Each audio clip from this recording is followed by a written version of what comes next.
ದಿಲ್ಮಾರ್ ಸಿನಿಮಾದ ಟ್ರೈಲರ್ ಬಿಡುಗಡೆ ಆಗಿದ್ದು ಒಂದೊಳ್ಳೆ ರೆಸ್ಪಾನ್ಸ್ ಅನ್ನ ಗಿಟ್ಸ್ಕೊತಾ ಇದೆ. ಸೊ ಈ ಬಗ್ಗೆ ಮಾತಾಡೋಕ್ಕೆ ಆ ಸಿನಿಮಾದ ನಿರ್ದೇಶಕರಾದಂಥ ಚಂದ್ರಮೌಳಿ ನಮ್ಮ ಜೊತೆ ಇದ್ರೆ, ಬನ್ನಿ ಮಾತಾಡ್ಸೋಣ. ನಮಸ್ತೆ. ಮೊದಲಿಗೆ ಟ್ರೈಲರ್ ತುಂಬ ಚೆನ್ನಾಗಿ ಬಂದಿದೆ ಆ್ಯಕ್ಚುಲಾಗಿ. ಸೊ ತುಂಬ ವರ್ಷದ ಒಂದು ಜರ್ನಿ, ಶ್ರಮ. ಸೊ ಮೊದಲ ಸಿನಿಮಾ ಅಂತ ಬಂದಾಗ ಒಂದಷ್ಟು ಎಮೋಷ್ನಲ್ ಕ್ಷಣಗಳಿರುತ್ತೆ. ಸೊ ಅದೆಲ್ಲವೂ ಕೂಡ ಈಗ ಬರ್ತಾರೆ. ಯಾಕಂದರೆ ನೆನೆ ಸ್ಟೇಜಲ್ಲಿ ಮಾತಾಡೋಕೆ ಹೇಳ್ತಾ ಇದ್ದಾರೆ, ತುಂಬ ಒಳ್ಳೆ ಮಾತು ಆ್ಯಕ್ಚುಲಾಗಿ. ನಾನು ಇಂಡಸ್ಟ್ರಿಗೆ ಏನೋ ಟ್ರೈ ಮಾಡೋಣ ಅಂತ ಬಂದವನಲ್ಲ ಡೈರೆಕ್ಟ್ರಾಗಿ, ಇಲ್ಲೇ ಇರಬೇಕು, ಇಲ್ಲೇ ಉಳಿಬೇಕು ಅಂತ ಬಂದವನು ಅಂತ.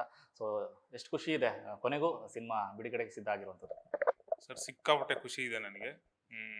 ಅದು ಅಲ್ಲದೆ ನಮ್ಮ ಟ್ರೈಲರು ತುಂಬ ಒಳ್ಳೆ ರೆಸ್ಪಾನ್ಸ್ ಬರ್ತಾ ಇದೆ. ನಿನ್ನೆ ಮೊನ್ನೆಯಿಂದ ನನಗೆ ಕಾಲ್ಸ್ ಬರ್ತಾನೆ ಇದೆ, ಫೋನು ತುಂಬ ಬ್ಯುಸಿ ಇದೆ, ಮೆಸೇಜ್ಗಳಾಗಿರ್ಬೋದು ಪ್ರತಿಯೊಂದು. ತುಂಬ ಒಳ್ಳೆ ರೆಸ್ಪಾನ್ಸ್ ಇದೆ. ಮತ್ತು ನನಗೆ ಆ ನಂಬಿಕೆ ಇದೆ ಸರ್, 100% ನನ್ನ ಸಿನಿಮಾ ಚೆನ್ನಾಗಿದೆ ಅನ್ನೋ ಒಂದು ನಂಬಿಕೆ ಇದೆ. ನೋಡಬೇಕು. ಈಗ ನಾನು ನೆಕ್ಸ್ಟು ಕೂಡ ಇನ್ನೊಂದು ಟ್ರೈಲರ್ ರಿಲೀಸ್ ಮಾಡಬೇಕನ್ನೋ ಐಡಿಯಾದಲ್ಲಿ ಇದ್ದೀವಿ ನಾವು ಆ್ಯಕ್ಚುಲಿ. ಈ ಟ್ರೈಲರ್ ಏನು ಬಿಟ್ಟಿದ್ದೀವಿ ಅದರಲ್ಲಿ ನಾವು ಕತೆ ಹೇಳಿದ್ದೀವಿ, ಕ್ಯಾರೆಕ್ಟರ್ನ ಅದರಲ್ಲಿ ಹೇಳೋಣ ಅಂತ ಅನ್ಕೊಂಡಿದ್ದೀವಿ. ಅದು ಕೂಡ ಇಷ್ಟ ಆಗುತ್ತೆ ಎಲ್ಲರಿಗೂ ಅಂತ ಅನ್ಕೊಂಡಿದ್ದೀವಿ ಸರ್. ಸರ್, ಏನೋ ಒಂದು ಕಡೆ KGF ಸಿನಿಮಾದ ಒಂದು ರೈಟರ್ ಅಂತ ಬಂದಾಗ ಸಾಕಷ್ಟು ಜವಾಬ್ದಾರಿ ನಿಮ್ಮ ಮೇಲೆ ಇರುತ್ತೆ. ಮೊದಲ ಸಿನಿಮಾ ಅನ್ನೋದ ಇಡೀ ಇಂಡಸ್ಟ್ರಿ ಅಥವಾ ಸ್ಟಾರ್ಗಳೆಲ್ಲ ನಿಮ್ಮ ಸಿನಿಮಾ ಮೇಲೆ ತಿರುಗಿ ನೋಡ್ತಾ ಇರ್ತಾರೆ, ಯಾವ ರೀತಿ ಇರ್ಬೋದು ಸಿನಿಮಾದ ಕತೆ ಹೇಗೆ ಅಂತ. ಅದರಲ್ಲೂ ಮೀರಿ ದಿಲ್ಮಾರನೇ ನನ್ನ ಮೊದಲ ಸಿನಿಮಾಗೆ ಆಯ್ಕೆ ಮಾಡ್ಕೋಬೇಕು ಅನ್ನೋದಕ್ಕೆ ಕಾರಣ ಏನಾಗಿತ್ತು? ನಾನು ಫಸ್ಟು ಸರ್ ಇಲ್ಲಿ ಬಂದಿದ್ದೆ ಡೈರೆಕ್ಟರ್ ಆಗಬೇಕಂತ. ಯಾಕಂದರೆ ನನ್ನ ಮೈಂಡಲ್ಲಿ ಇರೋವಂಥ ಕತೆಗಳು ಬೇರೆ ಇದೆ. ಅಫ್ಕೋರ್ಸ್ ನಾನು KGF ಅಲ್ಲಿ ನಾನು ಕಲ್ತಿರೋ ಅಂಥದ್ದು ತುಂಬ ಇದೆ. ಒಂದು ವಿಷಯದಲ್ಲಿ ನಾನು ತುಂಬ ಒಂದು ಪರ್ಟಿಕ್ಯುಲರ್ ಆಗಿದ್ದೀನಿ ಸರ್. ಯಾವತ್ತೂ ನಾನು ಒಂದು ಎಲ್ಲಿ ಏನು ಕಲ್ತಿದ್ದೀನಿ ಅದನ್ನೇ ಕಾಪಿ ಮಾಡೋಕ್ಕಂತೂ ನನಗೆ ಇಷ್ಟ ಇಲ್ಲ. ನನ್ನ ತನ ಇರಬೇಕು, ನಾನು ಮಾಡೋ ಕೆಲಸದಲ್ಲಿ ನನ್ನ ತನ ಇರಬೇಕು. ಸೊ ಹಂಗಾಗಿ ನನಗೆ ಈ ಸಿನಿಮಾ ಆ್ಯಕ್ಚುಲಿ ನನಗೆ ತುಂಬ ಕಾನ್ಫಿಡೆಂಟ್, ಈ ಕತೆ ಮೇಲೆ ತುಂಬ ಕಾನ್ಫಿಡೆಂಟ್ ಇತ್ತು. ಹಾಗಾಗಿ ಅದು ಮಾಡ್ಬಿಡೋಣ ಅಂತ ಅಂದ್ಬಿಟ್ಟೆ ನುಗ್ಗಿದ್ದು. ಸೊ ಹಂಗಾಗಿ ಅದೇ ಜೋಶಲ್ಲೇ ಮಾಡಿದ್ದೀವಿ. ಸೊ ಈಗ ರೆಡಿ ಆಗಿದೆ ರಿಲೀಸ್ಗೆ, ನೋಡಬೇಕು.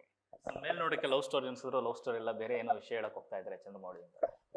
ಖಂಡಿತ ಸರ್, ಖಂಡಿತ. ಇದು ಒಂದು 100% ಲವ್ ಸ್ಟೋರಿ ಸಿನಿಮಾನೇ ಇದು. ಅದರೊಳಗಡೆ ಇನ್ನೊಂದು ಫಿಲಾಸಫಿ ಇದೆ ಸರ್. ಆ ಕ್ಯಾರೆಕ್ಟ್ರಲ್ಲಿ ಹೇಳ್ತಾ ಹೋಗ್ತೀನಿ. ಒಂದು ಸೈಕೋ ಶುಕ್ಲಾ ಅನ್ನೋ ಕ್ಯಾರೆಕ್ಟರ್ ಇದೆಲ್ಲ. ಸೊ ಅದು ನೆಕ್ಸ್ಟು ಟ್ರೈಲರ್ ಬಂದಾಗ ಇನ್ನೊಂದು ಚೂರು ಎಲ್ಲರಿಗೂ ಗೊತ್ತಾಗುತ್ತೆ ಅದ್ರ ಬಗ್ಗೆ ಏನು ಅನ್ನೋದು ಸರ್.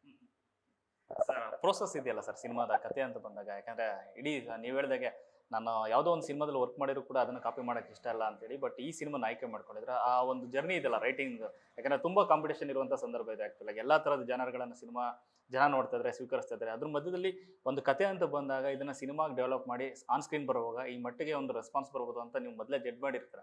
ಅದು ಆಸ್ ಅ ಡೈರೆಕ್ಟರ್ ಇರುವಂಥದ್ದು. ಸೊ ಅದೆಲ್ಲ ಎಷ್ಟಿತ್ತು ಅಂತ ನೋಡಿ ಈ ಸಿನಿಮಾದ ಕಥೆಯನ್ನು ನಾನು ಸಿನಿಮಾ ಮಾಡಿ ಗೆಲ್ತೀನೋ ಅನ್ನೋದು. ಸರ್ ಇದೊಂದೇ ಅಲ್ಲ, ನನಗೆ ನನ್ನ ಲೈಫಲ್ಲಿ ಆ್ಯಕ್ಚುಲಿ ತುಂಬ ಮಿರಾಕಲ್ಗಳಾಗಿದೆ. ನಾನು ಕಾಲೇಜ್ ಟೈಮಿಂದ ಆಗಿರ್ಬೋದು, ನನಗೆ ಸಿನಿಮಾ ಮೇಲೆ ಒಂದು ಬಂದಂಥ ಒಂದು ಇಂಟ್ರೆಸ್ಟ್ ಇದೆಯಲ್ಲ, ನಾನು ಆವಾಗಲೇ ಈ ಕನಸುಗಳನ್ನೆಲ್ಲ ನಾನು ನೋಡ್ಬಿಟ್ಟಿದ್ದೀನಿ. ಒಂದು ರೈಟರ್ ಆಗಿ ನಾನು ಒಂದು ಏನು ಅಚೀವ್ ಮಾಡಬೇಕು ಅಂದ್ಕೊಂಡಿದ್ದೆ ಅದೆಲ್ಲ ನಾನು ಫಸ್ಟೇ ಇಮ್ಯಾಜಿನ್ ಮಾಡಿರುವಂಥದ್ದು. ಸೊ ಆ್ಯಸ್ ಎ ಡೈರೆಕ್ಟರ್ ಆಗಿ ನಾನು ಒಂದೇನೋ ಸಿನಿಮಾ ಮಾಡಬೇಕು ಅನ್ನೋದು ನಾನು ಮೊದಲೇ ಇಮ್ಯಾಜಿನ್ ಮಾಡಿದ್ದೆ. ಸೊ ಹಂಗಾಗಿ ನಾನು ಏನು ಕತೆ ಅಂದ್ಕೊಂಡಿದ್ದೀನಿ ಅದು ಇವತ್ತು ನಡೀತಾ ಇರೋದಲ್ಲ ರಿಯಾಲಿಟಿ. ಇದು ಇವಾಗ ಜನಕ್ಕೆ ಗೊತ್ತಾಗಬೇಕು. ಸೊ ಆ ಒಂದು ಕ್ಷಣಕ್ಕೋಸ್ಕರ ನಾನು ಕಾಯ್ತಾ ಇದ್ದೀನಿ ಸರ್. ಡೈರೆಕ್ಟರ್ ಆಗಬೇಕು ಅಂತ ಇಂಡಸ್ಟ್ರಿ ಬಂದರೆ, ಬಟ್ ರೈಟರ್ ಆಗಿ ಒಂದಷ್ಟು ದೊಡ್ಡ ದೊಡ್ಡ ಸಿನಿಮಾಗಳಲ್ಲಿ ಕೆಲಸ ಮಾಡಿದರೆ, ಸೊ ಆ ಒಂದು ಜರ್ನಿ ಈ ಸಿನಿಮಾಗೆ ಯಾವ ಮಟ್ಟಿಗೆ ಒಂದು ಸಾಥನ್ನು ಕೊಡ್ತು ಅಂತ ಎಕ್ಸ್ಪೀರಿಯನ್ಸ್ ವಿಚಾರದಲ್ಲಿ? ಆ್ಯಸ್ ಎ ರೈಟರ್ ಆಗಿ ಆದಂಥ ಎಕ್ಸ್ಪೀರಿಯನ್ಸ್ಗಳು ಖಂಡಿತ ತುಂಬ ಇದೆ ಸರ್. ಒಂದೊಂದು ಸಿನಿಮಾದಲ್ಲೂ ನಾನು ಬೇರೆ ಬೇರೆ ಥರ ಇನ್ನೂ ಬೇರೆ ಬೇರೆ ಡೈರೆಕ್ಟರ್ಗಳ ಜೊತೆ ವರ್ಕ್ ಮಾಡಿದ್ದೀನಿ. ಸೊ ಆ ರೈಟಿಂಗ್ ಜರ್ನಿನೇ ನನ್ನನ್ನು ಆ್ಯಕ್ಚುಲಿ ತಿದ್ದಿ ತೊಗೊಂಡ್ಬಂದಿರೋದು. ಸೊ ಆ ರೈಟಿಂಗಲ್ಲಿ ನಾನು ಸಿಕ್ಕಾಪಟ್ಟೆ ವಿಷಯಗಳು ಕಲ್ತಿದ್ದೀನಿ ಸರ್. ಒಂದು ಎಮೋಷನ್ನ ಹೆಂಗೆ ಹೇಳಬೇಕು, ಒಂದು ಮಾಸ್ ಡೈಲಾಗ್ನ ಯಾವ ಥರ ಹೇಳಬೇಕು, ಮತ್ತು ಆ ಡೈಲಾಗ್ ಬರೆದ ಮೇಲೆ ಆ ಆರ್ಟಿಸ್ಟ್ ಹತ್ರ ಯಾವ ಥರ ಡೈಲಾಗ್ ಡೆಲಿವರಿ ತೊಗೊಬೇಕು, ಆ ಆ್ಯಕ್ಟರ್ಗಳ ಪರ್ಫಾರ್ಮೆನ್ಸ್ ಎಷ್ಟು ಇಂಪಾರ್ಟೆಂಟ್ ಆಗುತ್ತೆ. ಒಂದೇನೋ ಬರೆದಿರ್ತೀವಿ, ಆ ಪೇಪರ್ ಮೇಲೆ ಚೆನ್ನಾಗಿರುತ್ತೆ, ಬಟ್ ಅದು ಶೂಟ್ ಮಾಡಿದಾಗ ಆ ಇಂಪ್ಯಾಕ್ಟ್ ಅದರಲ್ಲಿ ಕಾಣೋದಿಲ್ಲ. ಸೊ ಅದು ಆ ಇಂಪ್ಯಾಕ್ಟ್ ಕಾಣಬೇಕಂದ್ರೆ ನಾವು ಶೂಟಿಂಗ್ ಟೈಮಲ್ಲಿ ಯಾವ ಥರ ಪರ್ಫಾರ್ಮೆನ್ಸ್ಗಳನ್ನ ತೆಗಿಸ್ಬೇಕು ಆರ್ಟಿಸ್ಟ್ಗಳ ಹತ್ರ, ಇದೆಲ್ಲ ಸಿಕ್ಕಾಪಟ್ಟೆ ಕಲ್ತಿದ್ದೀನಿ ನಾನು. ಸೊ ಹಂಗಾಗಿ ಈ ಲೆವೆಲ್ಗೆ ಬಂದಿದೆ ಸರ್.